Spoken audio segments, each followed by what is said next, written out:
Direct selling परिवार को फिर से देखते हुए बहुत अच्छा लग रहा है। माननीय मंत्री यहाँ पर हैं। मंत्री महोदया को मैं बताऊंगा 2016-17 में मैं आपके विभाग का सचिव था। उस समय रामविलास पासवान जी मंत्री थे और सीआर चौधरी राजस्थान के वो आपकी जगह पे थे, एमओएस थे। और ये सब जो डायरेक्ट सेलिंग का बिजनेस करते हैं बड़ी ईमानदारी से, निष्ठा से, उनको बहुत परेशानी थी। भारत सरकार का एक दूसरा नियम, वो अभी भी है वो नियम, उस नियम को अगर आप हटवा दें तो बड़ा अच्छा रहेगा। प्राइस चिट मनी सर्कुलेशन, वो जो नियम है वो इनके पीछे पड़ा रहता है, क्योंकि इनके पीछे हमारे देश में तो हर तरह के लोग हैं। कुछ ऐसे लोग हैं वो सामान तो कुछ बेचते नहीं है, सिर्फ पैसा घुमाते हैं। तो ये वो लोग समझते हैं कि ये जो यहाँ बैठे हैं वो भी ऐसा करते हैं। ये बिल्कुल ऐसा नहीं करते हैं। आपके पीछे ही एचसी दूसरा एसोसिएशन है, उसके प्रेसिडेंट बैठे हैं संजीव जी। वो जो हैं उनका कारखाना मैंने जयपुर में जाके देखा है। एमवे का कारखाना मैंने मदुरई में जाके देखा है, जहां ये लोग सब अपना अच्छा सामान बनाते हैं और उसको एक नेटवर्क के माध्यम से ईमानदारी से बेचते हैं। और आप तो देख लीजिए कि हमारे देश में मिलावट, स्मगल गुड, काउंटरफीट, फेक इतना होता है। ये जो लोग हैं डायरेक्ट सेलिंग वाले, आपको तो पता है आजकल आप कंज्यूमर प्रोटेक्शन एक्ट को एडमिनिस्टर कर रही हैं, उसमें कंज्यूमर के 6 अधिकार हैं। तो 6 में से 5 अधिकार डायरेक्ट सेलिंग वाले कंज्यूमर को सीधे प्रदान करते हैं।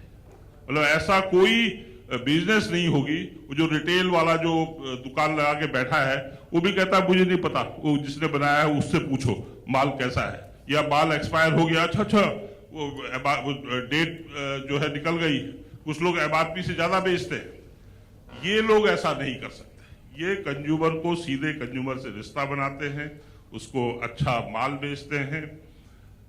और इतना कठिन काम ये लोग करते हैं, लेकिन वो दूसरा एक्ट जो है पीसीएमसी इनको परेशान करता है और अभी भी कर रहा है। तो 2016-17 में आप सब लोगों ने मंत्री, प्रधानमंत्री सबने मिलकर कहा कि हाँ, इनको एक पहचान देनी चाहिए। तो हमने एक तरीका निकाला जिससे कि एक गाइडलाइन निकाल दी जो भारत सरकार को अब निकालनी चाहिए। अभी तक गाइडलाइन नहीं बनी है। कंज्यूमर प्रोटेक्शन एक्ट 2019 में बन गया, उसमें डायरेक्ट सेलिंग की परिभाषा आ गई। 1921 में डायरेक्ट सेलिंग रूल्स बन गए। रूल्स तक ही सीमित नहीं रहना है, रूल्स के बाद गाइडलाइंस आनी है। गाइडलाइंस, और बहुत स्टेट गवर्नमेंट्स गाइडलाइन बना रही हैं, मॉनिटरिंग कमेटी बना रही हैं, क्योंकि अल्टीमेटली स्टेट गवर्नमेंट्स को भी मदद करनी है।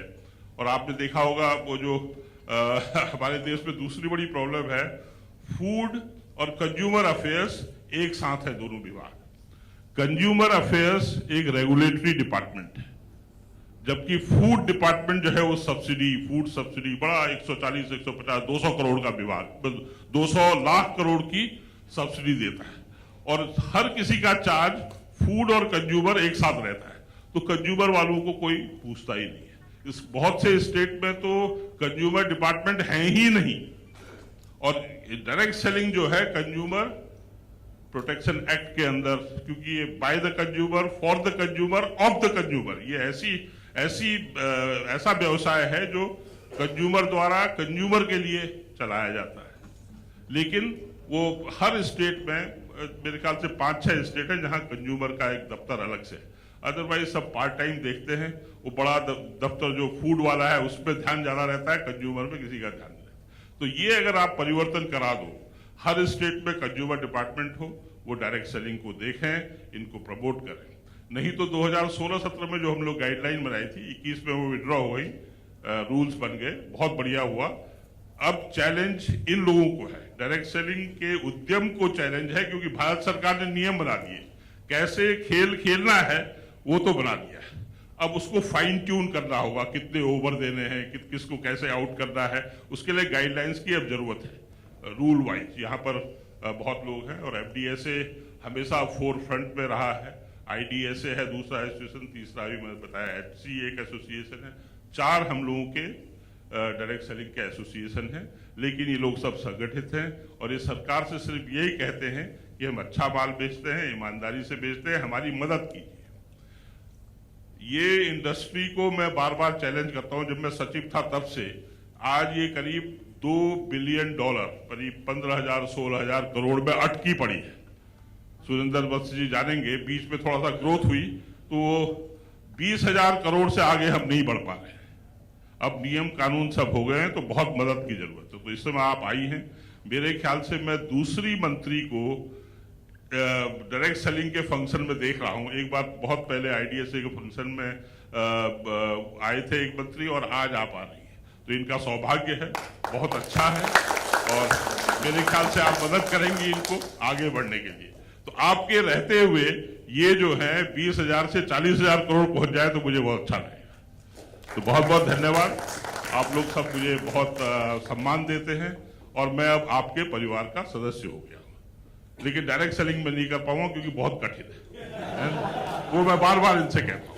मेरे पास पेशेंस नहीं है, बड़ा धीरज का काम है ना। हम 10 लोगों के पास जाते हैं कि ये खरीद लो, नहीं। और अभी भी बड़ा इसका वो है कि नहीं ये लोग तो जो है ज्यादा दाम लेते हैं, अच्छा माल नहीं देते। ऐसा नहीं है। अगर जो घुसता है अंदर तो इसमें सरकार की मदद चाहिए।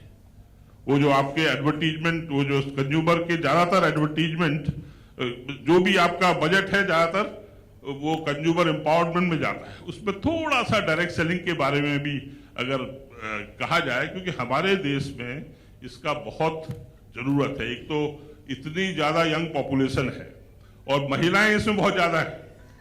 करीब 60-70% महिलाएं इसमें काम करती हैं, कुछ फुल टाइम कुछ पार्ट टाइम। ये आंध्र प्रदेश इन पर्टिकुलर, आंध्र प्रदेश, तेलंगाना, जहाँ रेड्डी गारू आपके बगल में बैठे हैं, किशोर गारू, ये लोग सब जो हैं, आंध्र प्रदेश एंड तेलंगाना इसका बिल्कुल हब है। वहाँ महिलाएं बहुत एक्टिव हैं, लेकिन कभी कभी बीच में वो मनी सर्कुलेशन वाले आ जाते हैं तो इनको बदनाम हो जाते हैं। तो इसमें सरकार की बहुत मदद की जरूरत है। सरकार ने ऑलरेडी नियम बना दिए हैं और अब और गाइडलाइन बनते रहे। स्टेट में मॉनिटरिंग कमेटी जल्दी से बने और जो लोग ईमानदारी से काम कर रहे हैं उनका भला हो, ये मैं चाहता हूँ। शुभकामनाओं के साथ हैप्पी एनिवर्सरी। एक बार शायद 2 साल पहले मैं आया था, कल मेरा जन्मदिन था और आज एफडीएसए का जन्मदिन, मुझे याद है। धन्यवाद।